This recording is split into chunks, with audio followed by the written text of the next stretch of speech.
Assalamualaikum warahmatullahi wabarakatuh.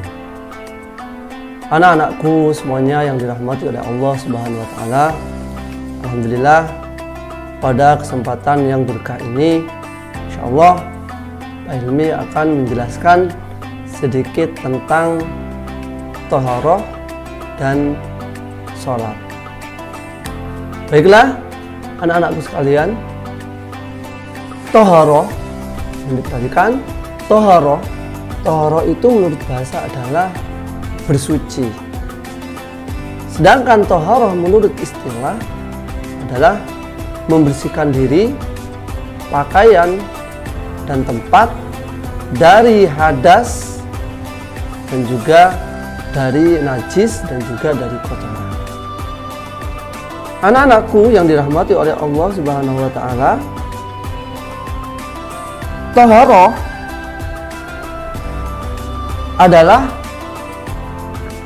bagian penting dari ibadah sholat. Ya, kalau kita tidak bisa menjaga kesucian kita, maka ketika kita melaksanakan sholat, maka sholatnya dianggap tidak sah. Ya, maka dari itu thaharah ini sangat penting untuk kita pelajari bersama. Ya, kenapa? Thaharah adalah syarat sahnya ibadah seperti sholat. Itu yang pertama. Thaharah terbagi menjadi dua bagian. Nanti perhatikan, terbagi menjadi dua bagian. Ya, ada thaharah atau bersuci dari hadas, dan juga ada bersuci dari najis. Apa Pak yang dimaksud dengan thaharah dari hadas itu Pak? Mohon diperhatikan, thaharah dari hadas tersebut adalah, ini pembagian hadas juga ada dua. Ada hadas kecil dan juga ada hadas besar. Ya, loh, bagaimana Pak cara kita menyucikan hadas tersebut? Menggunakan apa? Ya, nah, ini tadi yang pertama adalah hadas kecil. Ya, hadas kecil tersebut cara kita mensucikannya yakni dengan cara berwudu. Ya, berwudu. Ya, kita menggunakan air, berwudu menggunakan air. Kalau kita sudah melakukan wudu syarat mengikuti syarat rukun syarat rukun wudu, maka hilanglah yang namanya hadas kecil. Ya, kemudian berikutnya hadas besar. Tadi thaharah hadas, ada hadas kecil dan hadas besar. Kemudian yang ini hadas besar. Hadas besar itu apa sih Pak? Hadas besar, mohon diperhatikan. Hadas besar adalah kalau perempuan sedang haid atau selesai dari haid, ya, sedang haid, cara mensucikannya bagaimana? Yakni dengan mandi besar. Ya, itu untuk perempuan yakni haid. Ya, terus kalau untuk laki-laki junub.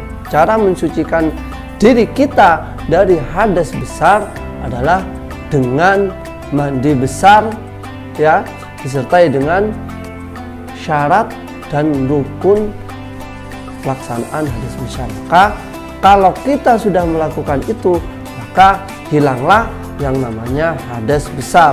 Ya, kalau kita melakukan ibadah sholat tapi dalam keadaan hadas besar, sholatnya apa? Sah apa tidak Pak? Tidak sah.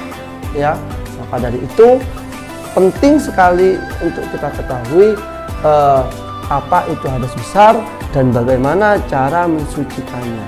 Ya, tuh. Pokoknya kedua yakni najis. Tadi ada hadas, kemudian ini ada yang namanya najis. Ya, najis itu terbagi menjadi tiga.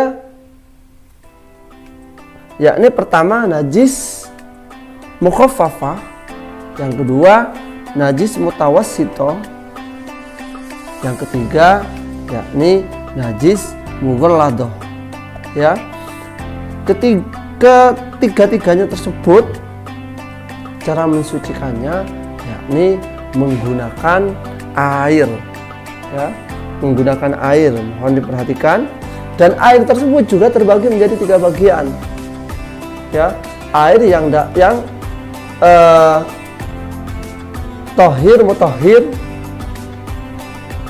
kemudian air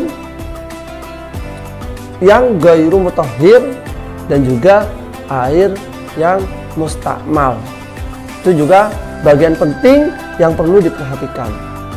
Ya, apa sih Pak air tohir mutahhir itu? Air tohir mutahhir adalah air yang suci yang dapat mensucikan. Ya, contohnya seperti apa? Contohnya seperti air sumur, air PDAM, air danau, dan banyak lagi lainnya. Ya, kalau air tersebut bisa membersihkan najis. Ya, kemudian berikutnya tohir ghairu mutahhir. Tohir ghairu mutahhir. Apa itu? Air suci tapi tidak dapat dibuat untuk bersuci. Air yang seperti apa? Nah, ini contohnya seperti air kopi. Ya, seperti kopi. Ya, kopi atau teh. Itu barangnya suci, airnya suci, tapi tidak bisa digunakan untuk membersihkan najis, tidak bisa dibuat untuk bersuci. Ya. Kemudian yang terakhir yakni air mustakmal. Nah, air mustakmal ini juga tidak bisa dibuat untuk bersuci. Ya, karena apa? Air mustakmal adalah air yang sudah pernah digunakan untuk bersuci. Ya. Itu bagian penting dari toharoh. Yakni apa? Pertama, toharoh terbagi menjadi 2 bagian. Satu, suci dari hadas. Ya, kedua, suci dari najis. Yang dari hadas terbagi menjadi 2 bagian, yakni hadas kecil dan hadas besar. Kemudian yang najis terbagi menjadi 3 bagian, najis mukhaffafah, najis mutawassithah, dan najis mughalladah. Itu keterangan toharoh dari Pak Hilmi. Kemudian materi selanjutnya yakni tentang sholat. Mohon diperhatikan materi berikutnya yakni materi tentang sholat. Apa sih sholat itu? Pengertian sholat itu bagaimana? Sholat bisa dalam bahasa adalah doa. Sedangkan menurut istilah adalah sesuatu perbuatan yang dimulai dengan takbir dan diakhiri dengan salam. Itu adalah pengertian dari sholat. Sebelum kita masuk pada sholat, maka kita terlebih dahulu harus mengetahui syarat, kemudian rukun, kemudian hal-hal yang dapat membatalkan sholat. Ya. Dan sholat tersebut terbagi menjadi 2 bagian. Ada sholat fardu dan juga ada sholat sunnah. Ya, fardu juga terbagi menjadi 2 bagian. Ada fardu ain dan juga ada fardu kifayah. Namun di sini Pak Hilmi akan menjelaskan tentang sholat wajib. Ini fardu ain. Mohon diperhatikan. Sholat wajib di sini perlu diperhatikan yakni syarat-syarat sholat. Apa sih Pak syarat-syarat sholat itu dan ada berapa? Mohon diperhatikan syarat-syarat sholat tersebut ada 5 macam. Yang pertama, suci dari hadas. Ya, suci dari hadas kecil ataupun hadas besar. Ya. Kemudian yang nomor 2, syarat sholat yang nomor 2 adalah suci dari najis. Mau sholat tapi pakaian kita terkena najis, Jadi najis terbagi menjadi tiga golongan: mutawassithah, mughalladah, dan mukhaffafah. Terkena salah satu najis tersebut, maka itu sudah tidak memenuhi syarat untuk melakukan sholat, maka sholatnya tidak sah kalau yang seperti itu. Ketiga, yakni tempatnya harus suci. Tempat pelaksanaan sholat tersebut harus di tempat yang suci, tidak boleh di tempat yang najis. Maka dari itu terlebih dahulu kalau kita mau melaksanakan sholat, dicek dulu tempatnya, ya, pakaiannya, tempatnya, dan sebagainya. Kemudian yang nomor 4, syaratnya adalah masuk waktu sholat. Perhatikan, masuk pada waktu sholat. Contohnya seperti apa? Contohnya seperti kita mau sholat asar. Jadi kita harus tahu masuknya waktu sholat asar itu kapan. Jangan sampai kebalik. Kita mau sholat duhur tapi kita melaksanakannya di waktu asar. Itu juga tidak boleh, ya.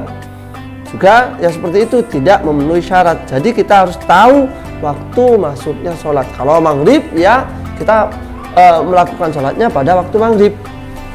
Kemudian yang nomor 5, menghadap kiblat. Ya, kita harus menghadap kiblat. Itu 5 bagian syarat dari melaksanakan sholat yang harus dipenuhi. Kemudian setelah kita mengetahui syarat-syarat sholat, kemudian kita harus mengetahui rukun-rukun sholat. Apa saja sih rukun-rukun sholat tersebut? Rukun-rukun sholat tersebut terbagi menjadi 17 bagian. Yang pertama, kita harus niat. Ya, kita harus niat. Kalau kita mau sholat maghrib, ya kita niatnya harus sholat maghrib. Niat sholat maghrib, tapi sholatnya sholat maghrib, tapi niat sholat asar. Itu tidak memenuhi rukun sholat. Kemudian rukun yang kedua, yakni berdiri. Bagi yang sanggup, yang sehat jasmani dan rohaninya, itu diharuskan untuk berdiri. Ya, kalau tidak bisa berdiri, dengan duduk. Tapi kalau tidak bisa duduk, dengan berbaring. Kemudian yang ketiga, takbiratul ihram. Allahu Akbar. Ya, takbiratul ihram merupakan bagian dari rukun sholat. Yang keempat, nah ini penting. Yang keempat, yakni membaca surat Al-Fatihah. Ya, membaca surat Al-Fatihah. Mohon diperhatikan, membaca surat Al-Fatihah. Maka dari itu, mohon untuk anak-anakku semuanya, perbaiki bacaan Fatihahnya. Tajwidnya diperbaiki, huruf-hurufnya diperbaiki, semuanya diperbaiki. Karena apa? Karena salah satu rukun sholat adalah Fatihah, membaca surat Al-Fatihah.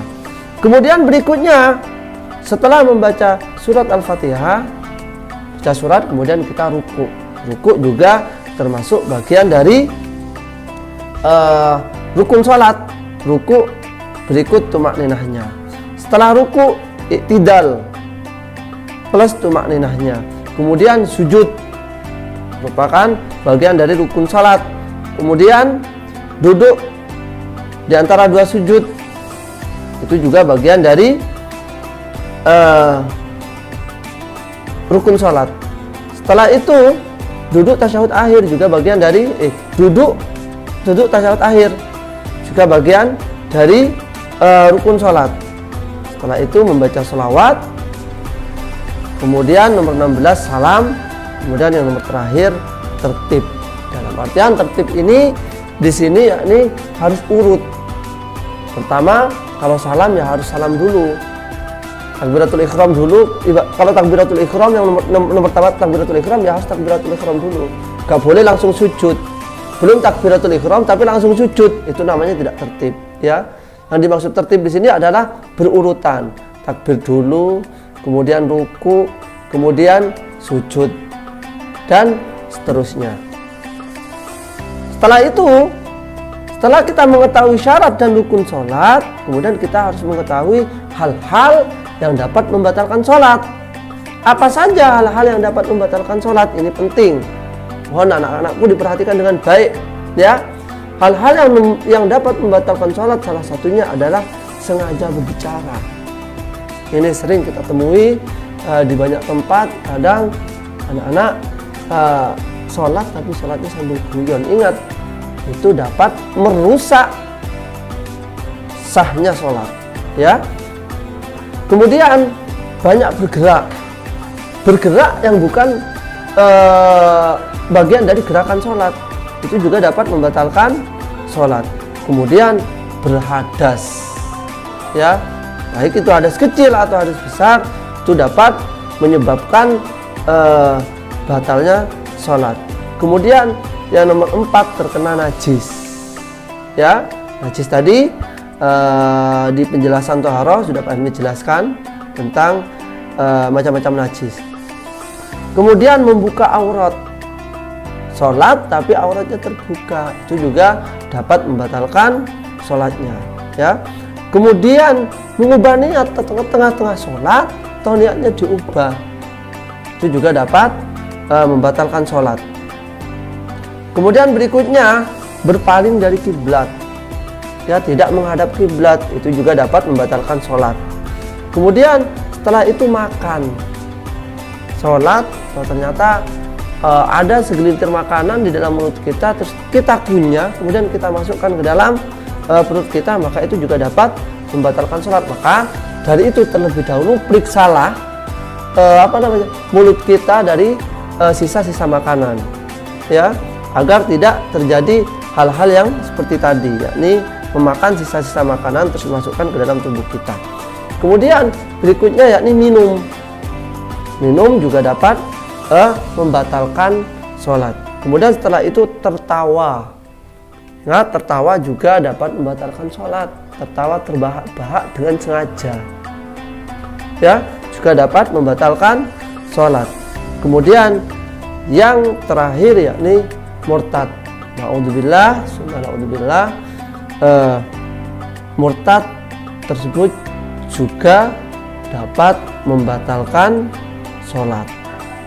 Anak-anakku yang dirahmati oleh Allah Subhanahu wa Ta'ala, itu dua materi yang dapat Hilmi sampaikan, yakni materi Thaharah dan juga materi sholat, ya.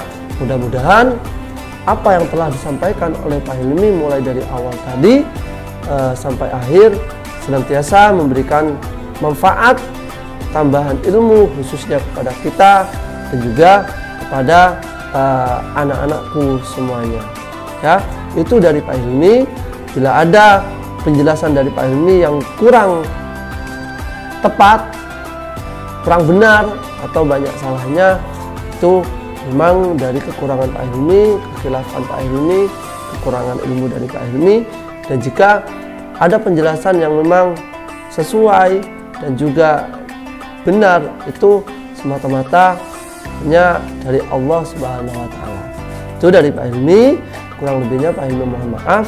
Ihdinas siratal mustaqim. Wassalamualaikum warahmatullahi wabarakatuh.